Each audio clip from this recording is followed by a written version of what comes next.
For almost 2 centuries, potatoes were a reliable crop in Ireland. However, in 1845, the crop started to fail because of a plant disease called the potato blight.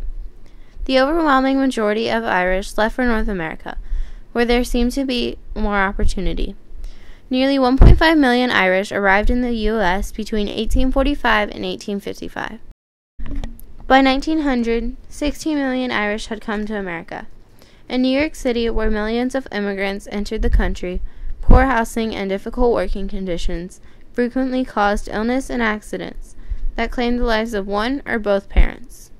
If the children were not taken in by relatives, they were left on their own.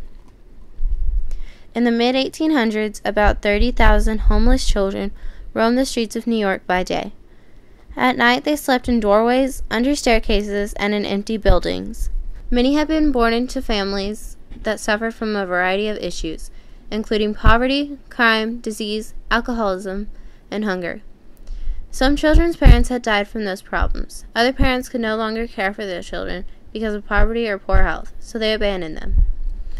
New York streets were full of boys and girls who begged on the streets. One orphan named Clara Miller looked back on her experience when she was much older. She recalled the difficulties of her family life. I don't ever recall taking a bath in a tub of water.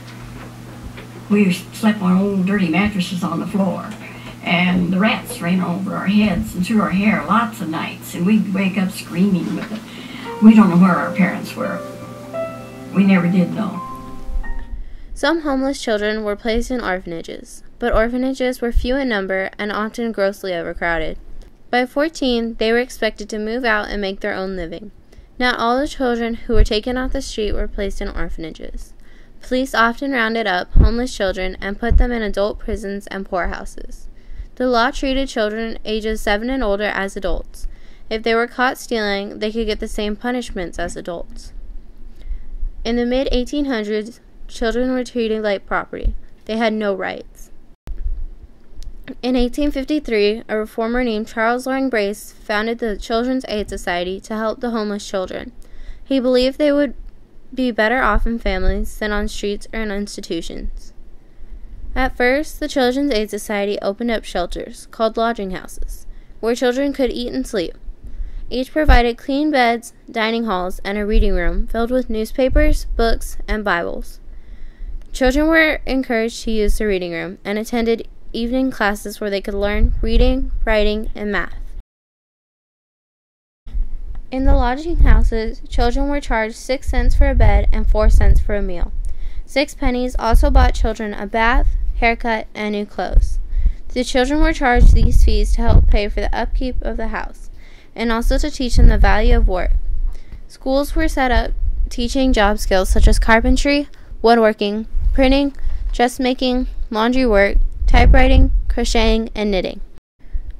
Believing that children were far better off in a family environment, Charles Loring Brace and members of the Children's Aid Society came up with a solution to the problem of homeless children, which he called placing out, or home placement.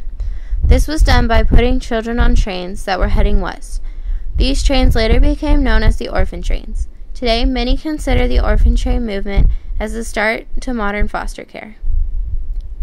Charles Loring Brace felt that orphan trains were a better solution than the lodging homes he had helped run.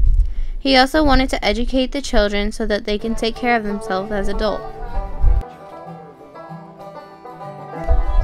The orphan trains were possible because of the westward expansion of the railroad. Had it not been for this advancement in transportation, the orphan trains would have never existed.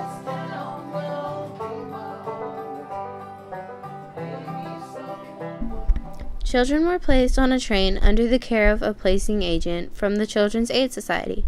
The children were each provided with a small cardboard suitcase for the trip. In their suitcases, the orphans had to carry everything they owned, which usually wasn't much. Each child was also given a Bible as a means of comfort. The children were not allowed to keep anything that connected them to their life in New York. The Children's Aid Society always got permission in writing from the parents to relocate their children, but it was not always made clear to the parents or the children that they would no longer have contact. One man named Lee Nailing came to Texas. He told us about the experience of riding in the train and being separated from his brothers. He had an envelope with his father's address, but when he woke up, the envelope was gone. He was told that he was starting a new life and a clean break was best. Several weeks before the train arrived, notice was sent to the towns letting people know the date and time the trains would arrive. The agent from the Children's Aid Society would select a group of people from the town to choose possible parents for the children. When the orphan trains arrived at towns, the children were taken to a local hotel where they were washed, put on clean clothes, and ate. From there, they were taken to a church, courthouse, or hall where the people would come in and select the child they wanted.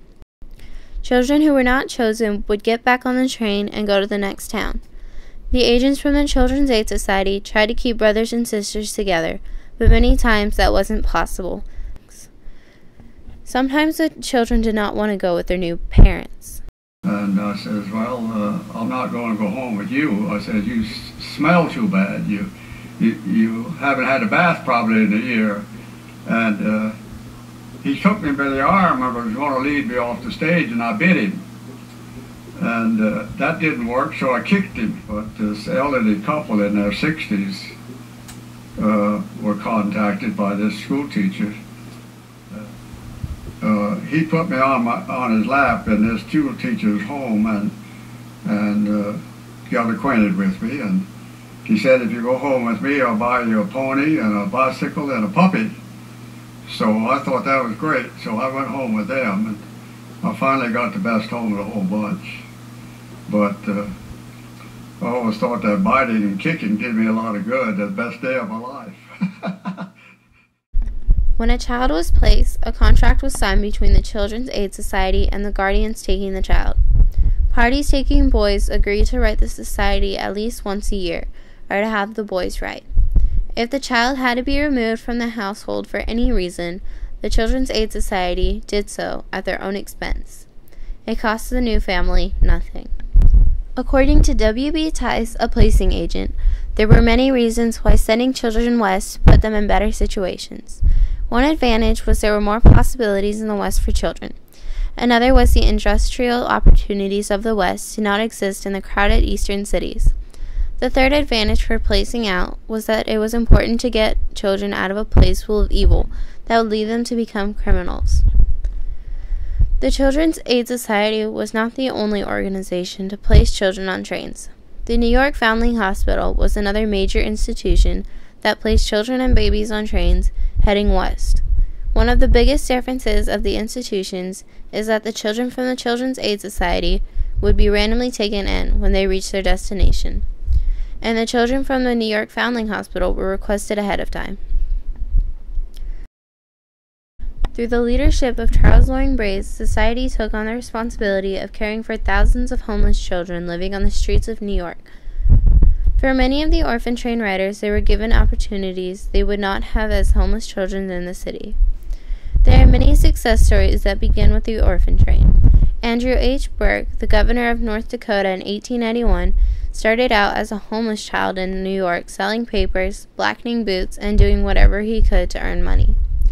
In 1859, he boarded the orphan train and headed to Indiana. John Brady became the governor of Alaska from 1897 to 1906.